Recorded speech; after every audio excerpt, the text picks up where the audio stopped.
नमस्कार, मैं हूं अर्चित और आप देख रहे हैं भाना इंडिया टीवी। चलिए रुक करते हैं आज की मुख्य खबर की ओर। क्या शिक्षा के मंदिर में बच्चों की जान की कोई कीमत नहीं है? देवास के खाते गांव में 800 से ज्यादा छात्र उस वक्त नीचे पड़ने को मजबूर हैं, जिसे खुद प्रशासन ने जानलेवा घोषित कर दिया। देखिए छात्रों ने एसडीएम के सामने कैसे गुहार लगाई है।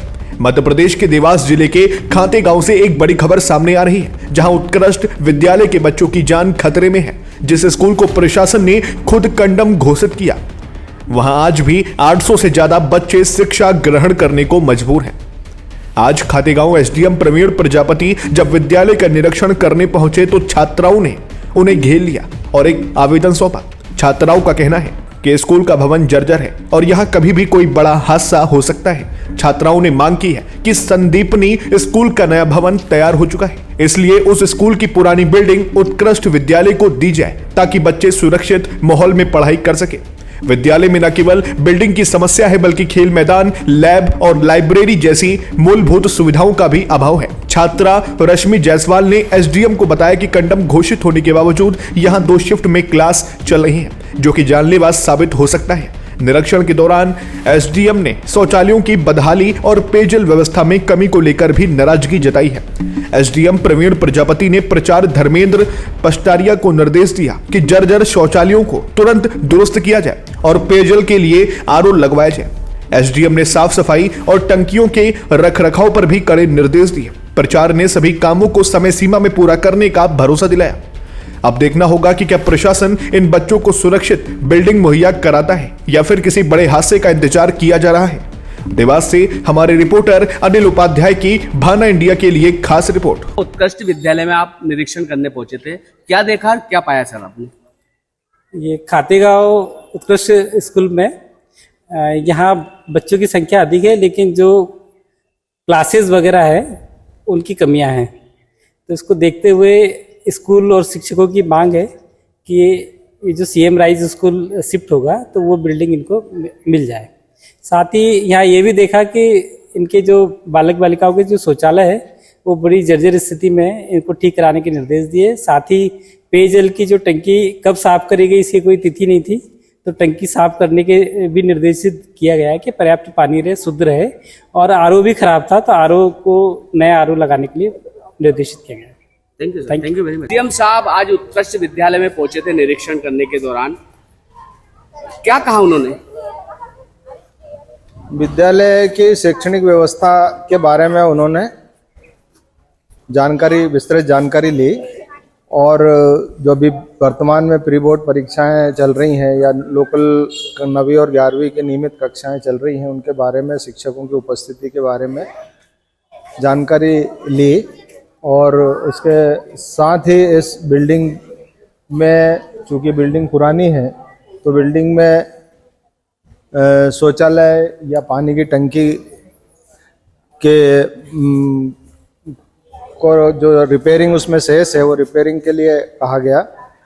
और साथ ही बच्चों ने, या हमारी जो मूलभूत समस्या है कई लंबे समय से चली आ रही, जिसके कारण हमको विद्यालय 2 शिफ्टों में संचालित करना पड़ रहा है, बिल्डिंग की समस्या, तो उस समस्या से भी हमने एसडीएम साहब को अवगत कराया। सर बच्चियों ने भी एसडीएम साहब को कोई ज्ञापन दिया है, क्या ज्ञापन था वो सर? ये बिल्डिंग जो अभी जैसे समय प्रातः 9 बजे से चल रहा है ठंड के कारण, तो उसके कारण विद्यालय जब 2 शिफ्ट में संचालित हो रहा है तो उनकी जो कालांश है वो आधे घंटे के हो गए हैं। 33 मिनट के कालांश लगाए जा रहे हैं, जिसके कारण उनकी जो शैक्षणिक कार्य है वो प्रभावित होता है।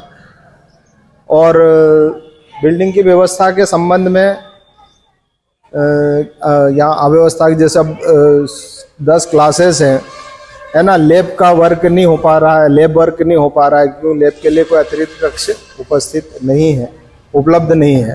तो ये सब समस्याएं जो विद्यालय की हैं, जो वो लोग बच्चे फेस कर रहे हैं, वो बताई उन्होंने। सर उन्होंने कोई नया जो भवन है सीएम राइज वाला, उस भवन को देने का भी मांग की है सर उन्होंने? हाँ जी हाँ, वो चूँकि वर्तमान में हमारे अभी इतने अधिक बच्चे होने के कारण कोई वैकल्पिक व्यवस्था नहीं थी।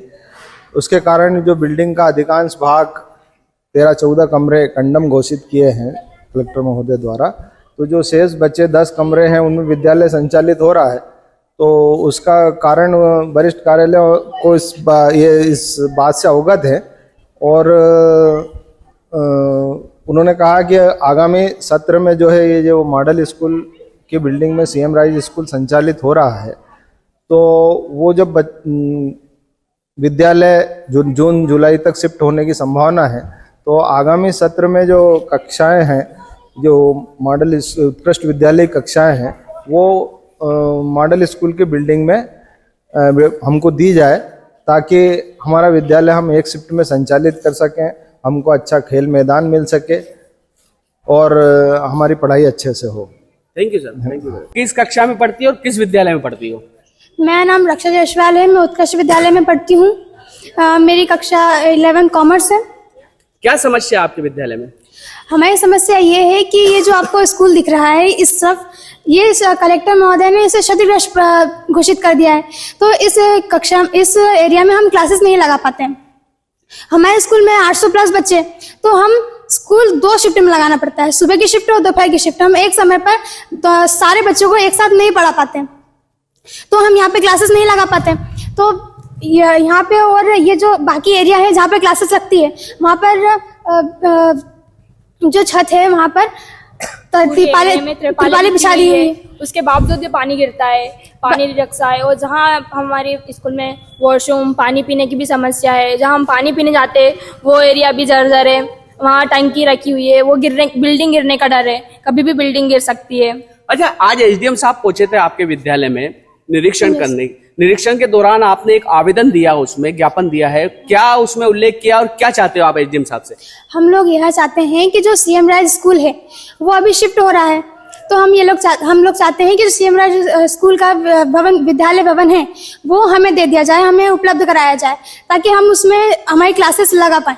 क्या कहा श्रीमान ने आपसे?